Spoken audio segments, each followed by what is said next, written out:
লুকিয়ে রয়েছে বা মুড়ে আছে।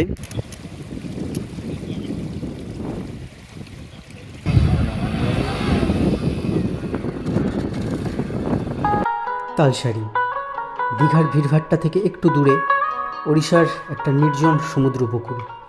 আর আজকে চলুন আপনাদের নিয়ে যাই তালসারির সুন্দর সমুদ্র সৈকতে। সঙ্গে থাকুন আর পুরো ভিডিওটা দেখতে থাকুন। আমরা চলে এসেছি দীঘায়। এখান থেকে চলে যাব তালসারির দিকে, দীঘার ভিড়ভাট্টা এড়িয়ে। ভিডিওতে চোখ রাখুন। চলেছি তালসারির পথে টোটো করে। টোটো ভাড়া এখানে মোটামুটি 3 জন যাচ্ছি আমরা, 250 টাকা নিচ্ছে শুধু যাওয়া, কারণ আমাদের ওখানে থাকার প্ল্যান আছে। আমার সাথে আছে শুভজিৎ, আর এদিকে আছে দেবাঞ্জন। আবার চলতে চলতে রাস্তায় ভালো কিছু দৃশ্য দেখলে আপনাদের দেখাবো, ততক্ষণ চোখ রাখুন। আমরা এখন অফিসিয়ালি ওড়িশায় ঢুকে গেছি, এইমাত্র বর্ডার ক্রস করলাম। আজকে ওয়েদার খুব সুন্দর, মেঘলা আছে, নিম্নচাপ হয়ে আছে। আশা করছি ভালো ওয়েদারই পাবো, দেখা যাক। আমরা চলেছি গ্রামের পথ থেকে, পথ ধরে ছায়া ঘেরা পথ।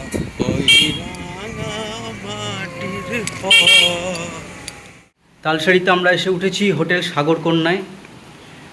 বেসিক অ্যাকোমোডেশন, খুব হাইফাই কিছু নয়, রুম টুম ঠিকঠাক। ভাড়া নন এসি রুম আমরা নিয়েছি, 800 টাকা পড়েছে, যদিও ওটা বার্গেনিং করে 750 রাজি করানো হয়েছে। এছাড়াও এখানে আর থাকার অপশান আছে অন্য একটি হোটেল, অঞ্জনা প্যালেস।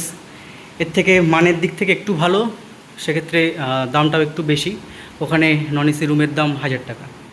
এবার আপনাদের হোটেলের ব্যালকনি থেকে সামনের ভিউটা দেখাবো, একবার দেখুন।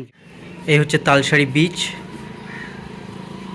খুব সামনেই অনেক নৌকো দাঁড়িয়ে আছে সারিবদ্ধভাবে।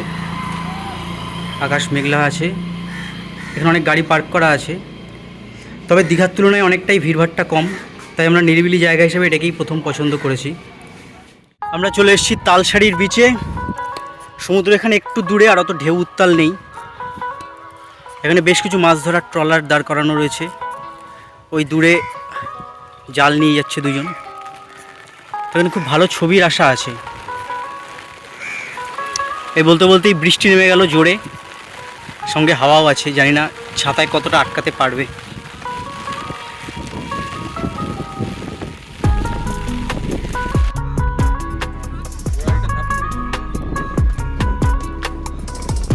মাছ ধরতে যাওয়ার প্রস্তুতি চলছে জেলেদের, বড় বড় জাল কাঁধে নিয়ে যাচ্ছে।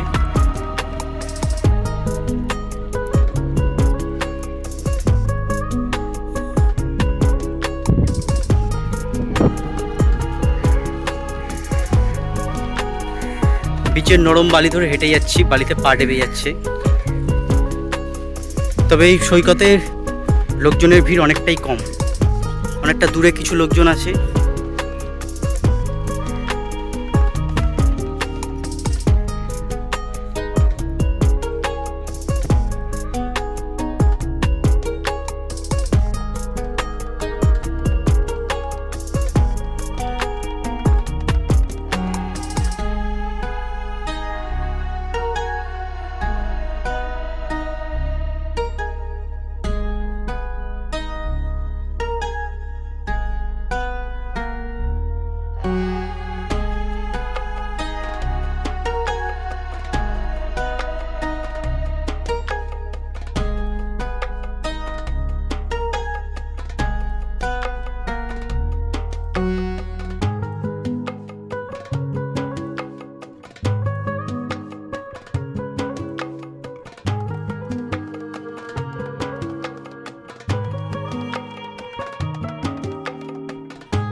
দূরে দেখা যাচ্ছে ঝাউবন। এই সামনের রাস্তা থেকেই চলে যাওয়া যায় উদয়পুরের দিকে, আমরা সেখানেও যাব। কি বুঝছিস?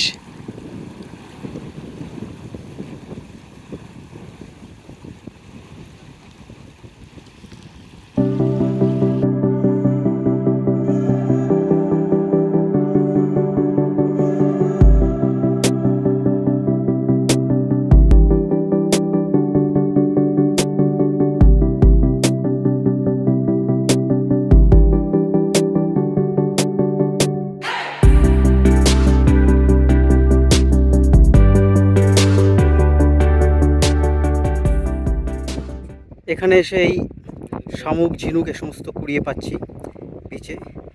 আর এর মধ্যে একটা খুব সুন্দর জিনিস দেখতে পেলাম, দেখাই আপনাদের। জানি না দেখা যাচ্ছে কিনা, দেখুন এর মধ্যে কিছু একটা লুকিয়ে রয়েছে বা মরে আছে, কাঁকড়া হতে পারে।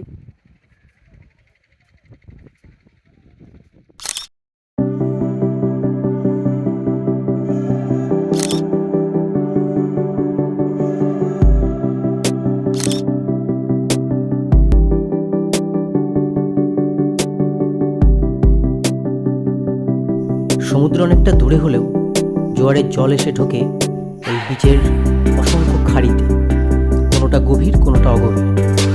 বেশ কয়েকটা খাড়ি পার হওয়া যায়, তবে একটু সাবধানে। অগভীর জলে চলছে জেলেদের মাছ ধরা।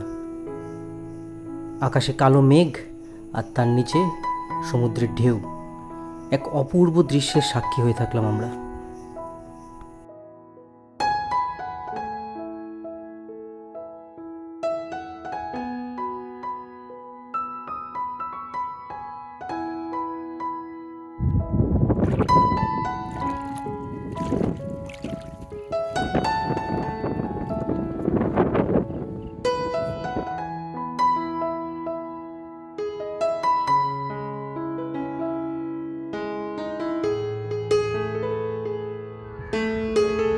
এখন বিকেল 5টা বাজে, আমরা আবার এসেছি বিচের দিকে। ভাগ্যবশত বৃষ্টি হয়নি, কিন্তু আবহাওয়া খুব একটা ভালো না, আকাশের মুখ ভার, মেঘ করে রয়েছে।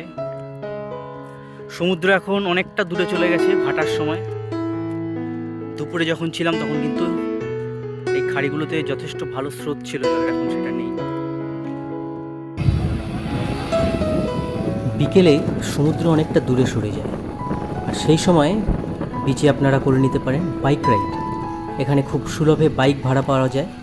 তবে হ্যাঁ, এই খাড়িগুলো থেকে কিন্তু একটু সাবধান, কারণ খাড়িগুলোর গভীরতা না বুঝে কোনোভাবে ফেসে গেলে কিন্তু দেখতেই পাচ্ছেন।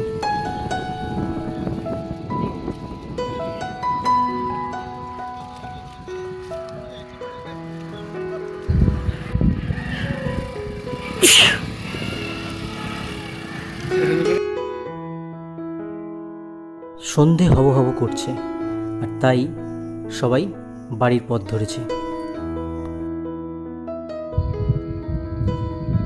সন্ধে হয়ে গেছে, দূরে বিচের প্রান্তে এক পাল গরু, জানি না ওরা কী করছে ওখানে বসে। কিছুক্ষণ আগে কাকও ছিল। আমরা আস্তে আস্তে আমাদের হোটেলের দিকে ফিরে যাব। সমুদ্র অনেকটা দূরে চলে গেছে, খুব শিগগিরই কাছেও আসছে না। দেখা হবে এই ব্লগের পরবর্তী পার্ট নিয়ে আগামীকাল সকালে।